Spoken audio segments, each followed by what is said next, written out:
जितने भी गणमान्य व्यक्ति हैं, आप सबका स्वागत करता हूं, धन्यवाद करता हूं। आज का दिन एक बहुत ही महत्वपूर्ण दिन है, क्योंकि जो सपना माननीय प्रधानमंत्री जी ने देखा था और उसका उल्लेख किया था 15 अगस्त से, और हाल में ही उन्होंने अपने जन्मदिन पे भी जिस बात को दोहराने का काम किया, आज उसी दिशा और दशा में एक बहुत ही अहम कड़ी है जो आज दीनदयाल लाडली लक्ष्मी योजना की शुरुआत हो रही है।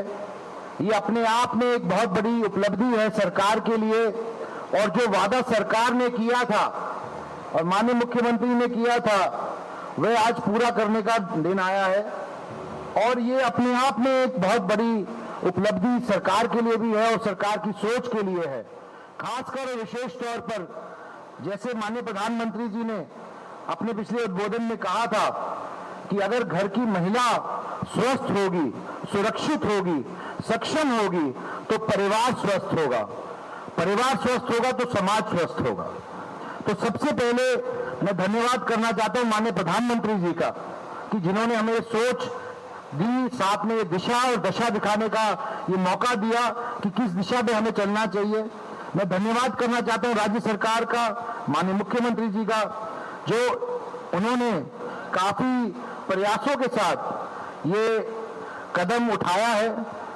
मैं आपको अवगत कराना चाहता हूं कि ये स्कीम लाडली लक्ष्मी योजना 2100 रुपये प्रति माह का जो लाभ दिया जा रहा है, ये प्रत्येक महिला जो 18 से 60 साल की उम्र के बीच में है और जिनकी आय 1 लाख रुपए से कम है उन पर लागू होता है। और आज से ये वितरण शुरू हो जाएगा, आज से लागू हो जाएगा। मैं बताना चाहता हूं कि किस तरीके से एक ऐसी सुचारू व्यवस्था बनाने का काम किया है जहां पर चाहे मैं बात करूं अनेकों स्कीमों की, केंद्र सरकार की और राज्य सरकार की, चाहे वो ड्रोन दीदी हो, चाहे वो हमारी उज्ज्वला योजना हो, चाहे सीधे बैंक अकाउंट खोलने की बात हो या रजिस्ट्री में छूट देने की बात हो, तो जहां भी आप देखेंगे वहां पर माननीय प्रधानमंत्री जी की सोच यही है कि किस तरीके से महिलाओं को सशक्त किया जाए, सक्षम बनाया जाए, और उनको जो अगर हमें समाज के अंदर बदलाव लाना है, अमूलचूल परिवर्तन लाना है, तो महिलाओं को सक्षम बनाकर, सामर्थ्य बनाकर ही आएगा। ऐसा फैसला, और इसका सबसे बड़ा उदाहरण है जो हमारी सरकार ने 33% महिलाओं को आरक्षण देने का काम किया है। क्योंकि इससे पहले जो सरकारें आई, खासकर कांग्रेस की सरकार, उन्होंने तो अपने समय में अलग अलग तरीके से कहने की कोशिश की कि हमने महिलाओं को जागरूक बनाने के लिए ये पंचायतों में रिजर्वेशन देने का काम किया, लेकिन उसका फायदा कभी महिलाओं को नहीं मिला। उसका फायदा ये हुआ कि महिलाएं सरपंच बनी पर सरपंच पति ही उनके प्रतिनिधि रहे, यही फर्क रहा।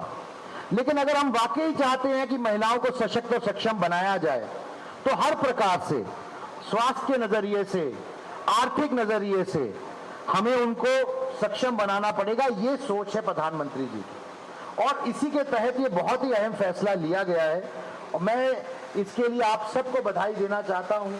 और साथ ही साथ ये भी कहना चाहता हूं, हम अपनी बहनों और माताओं को उनके प्रति संवेदनशील रहेंगे और उनके प्रति हमेशा आगे बढ़ चढ़ के काम करेंगे। मैं आपको एक उदाहरण देना चाहता हूं। हमने एक नमो शक्ति रथ की शुरुआत की हावी माननीय प्रधानमंत्री जी के जन्मदिन पर, जहां पर उनसे प्रेरणा लेते हुए एक बीड़ा उठाया है कि स्तन कैंसर की 75,000 महिलाओं की स्क्रीनिंग करने का हमने बीड़ा उठाया है। और ये पूरा का पूरा अंबाला क्षेत्र में ये 9 एम्बुलेंसेज जा रही हैं। तो ये एमपी लैड फंड से है ना, ये सरकार से संयोजित है। इसको हम सब लोग मिलजुल के कर रहे हैं सामाजिक तौर पर, कि सरकारें अपना काम करती हैं और कर भी रही हैं और करती रहेंगी, पर सामाजिक तौर पर भी हमें प्रयासरत रहना चाहिए, माननीय प्रधानमंत्री जी से प्रेरणा लेते हुए कि हम क्या बदलाव ला सकते हैं, अपनी माताओं और बहनों के लिए क्या कर सकते हैं। तो उसी दिशा में एक बहुत ही अहम कड़ी है। हर रोज एक गांव में जाकर लगभग 50 से 100 टेस्ट किए जा रहे हैं, और लगभग ऐसी 9 टीमें हैं। उम्मीद करता हूं कि ये 75,000 टेस्ट का जो संकल्प लेके चले हैं, और जैसे कि प्रधानमंत्री जी संकल्प से सिद्धि की बात करते हैं, हम भी संकल्प से सिद्धि तक बहुत ही जल्द पहुंच पाएंगे और 75,000 महिलाओं की ब्रेस्ट कैंसर की स्क्रीनिंग कर पाएंगे। और आपको जानकर खुशी होगी कि ये गांव सिर्फ अंबाला शहर नहीं, अंबाला कैंट या आसपास के इलाकों में भी, बाकी गांव में भी जाएंगे, ताकि वहां के जो हमारी माताएं बहनें उनको भी इसका फायदा मिल सके।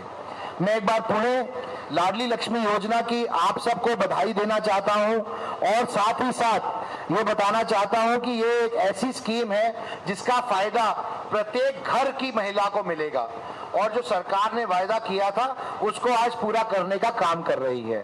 तो मैं आपका धन्यवाद करते हुए, मैं ज्यादा समय ना लेते हुए बहुत बहुत आपका पुनः धन्यवाद करता हूं कि आप मेरी बात सुनने आए। जय हरियाणा, जय भारत।